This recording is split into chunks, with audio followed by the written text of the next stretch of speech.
Cool. Done. Wow. All that movement. That's just to entertain you when you're editing. Thank you.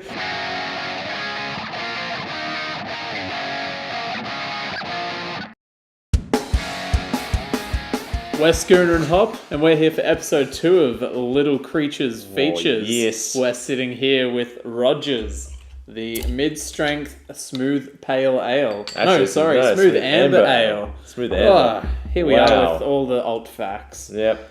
So it's a 3.8%.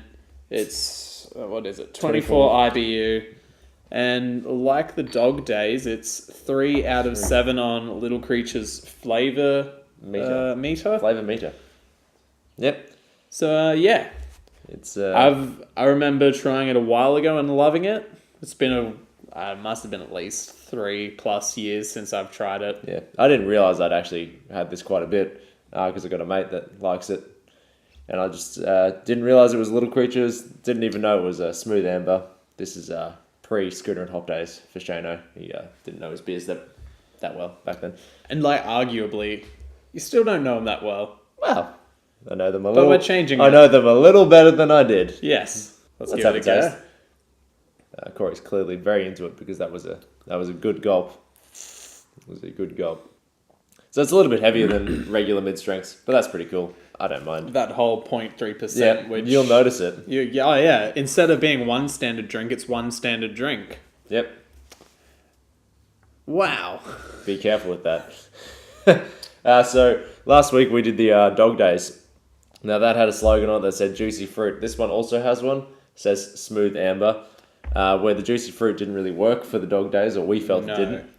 Smooth amber describes this perfectly. Absolutely perfect. Yeah, it's amazing. There's prominent caramel flavors. Oh yeah.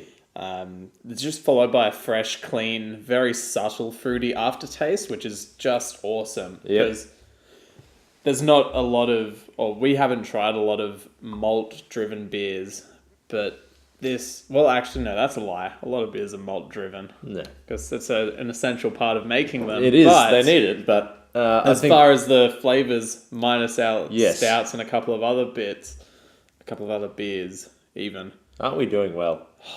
50% of us Nailing is it. doing great, and it's this 50%.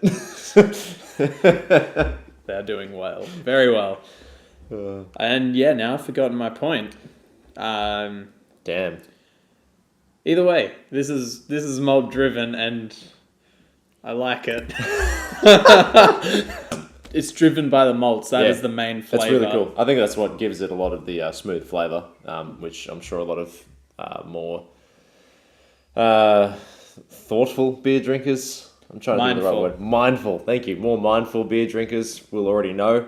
One thing that really impresses me about this and has kind of changed my opinion on a beer flavor, it's got a roasted finish. I never thought I'd enjoy that in a beer. I love it in this. Yeah, it lingers nicely. Yep. And I think the main point is that it is just clean all the way through. You just... Yeah. Your caramel flavors at the start aren't overpowering. It's all just the smooth kind of tug along. All works really well together, which I guess is what they're aiming for. It's what all beers should aim for, that every flavor should complement the other. And this one just, more than I suppose a lot of other beers we've had, it takes you on a nice flavor journey. It does. Where you're just like, oh, here's the caramel. Wow, there's that. Oh, there's a bit of fruit now. It's roasted. And it's just like, it's a nice ride. We will suggest having this a bit warmer than you have your regular beers. Don't just pull it out of the fridge, crack it, and enjoy it. Kind of let it sit for a bit, I would say. It's inspired by English ales. So it probably has a lot of the British tendencies where a beer can be enjoyed a bit warmer. Mostly because you're not frying to death like you do in Australia. Yeah. When that's why it's definitely it's more of an autumn winter beer. Yeah, definitely. We would suggest having it then. I think it'd be perfect. I mean, today is a nice overcast day, even though it's spring, and that's the perfect day to be having this. So, didn't we do well? Hey? No, we timed that awesomely. What a well planned outing this is. It's so smooth, and if it weren't for all those multi flavors, you'd kind of question if it was a beer if you were given it blindly. Yeah, we think it almost tastes flat. It's that smooth. You're not getting, like, I suppose, the sting that you get from carbonation. Yeah. In But a lot it's of beers. to no detriment of the beer It doesn't either. take away from it at all. No. I think it actually helps it, which is really cool. We're just pumping this beer like crazy. Thrilled about it. Aren't we? I'm going to pump it some more because, we try it and write a few notes and things so that we're a bit more consistent with what we're saying for you guys. We try to be as inarticulate as possible. That's it. I tasted it, started writing my first note, and then had to taste it again before I even finished writing that. So it's a very moreish beer. It's sessionable in the sense that you're going to want to have another one. Yeah, which like is we nice, finished our first one, you and typically think of session and being light and fruity. Yep. And you usually don't put session and a malt flavour together. Which, well, I suppose because it's a smooth amber, yes. it's not as heavy as what we're going to have in a lot of other amber ales, or even as you get darker beers. A lot of those are very thick. So that's why they're not sessionable. Because this is smooth, it doesn't have that impact. Alrighty. The other one. So we've both ranked it pretty high. Yeah. Yeah, we did. It's actually, any reason why? It's actually fourth on both Yes. Wow. It is. That's amazing. I was nearly tempted to put it above Twisted Palm. Yeah. I think, did you do that for me? Did you keep it below that for me? Or No. I don't really know why. Oh, well. Maybe I should change it. I mean, if you have to. Yeah. Gosh. Yeah. I'm going to go on record. I'm not happy about it. Twisted Palm is the best. I guess I could talk about mine. This is Act 2 conflict. Oh no! I thought we resolved it already. No, it's not resolved. Oh no! This is where it gets Here's slightly worse than it was. How do our heroes overcome this obstacle? So mine's fourth. Above it, I've got the Twisted Palm, the Stone and Wood, and the Newstead Session.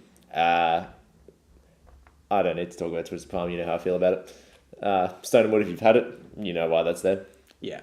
And as far as the Newstead Session, it's just the best mid-strength beer I've probably ever had. So that's why that's staying there. This has gone above the Goose Session IPA because I feel like even though that had some great points, now that I've had a lot more beers, I feel like it, for what I would search for an IPA, and it's a Session IPA, so it's not going to be a full IPA, but for what it did, it's not doing as many great things as what I feel this is doing. To you now. Okay. Yeah, I feel like just because my opinions have changed on beer, and now that I'm enjoying roasted notes.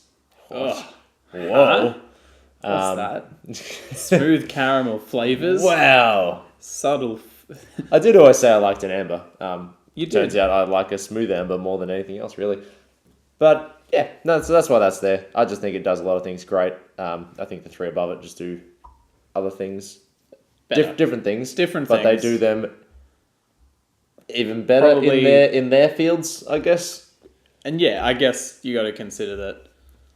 Sure, you say you like amber ales, but you find a Session or a Tropical easy to drink. Yeah, exactly. But then I found that those ones that are above it are just in their categories. That's the word. In their categories, they're just doing so great. Yeah, I feel like they're the top of their respective categories, and this one, is probably the top of the smooth amber for me. Oh, definitely. Yeah, for you as well. Look, I think it's so damn good. Your point. Well, it went above the Twisted Palm. It's now third. At this stage, it's making its way into season 3.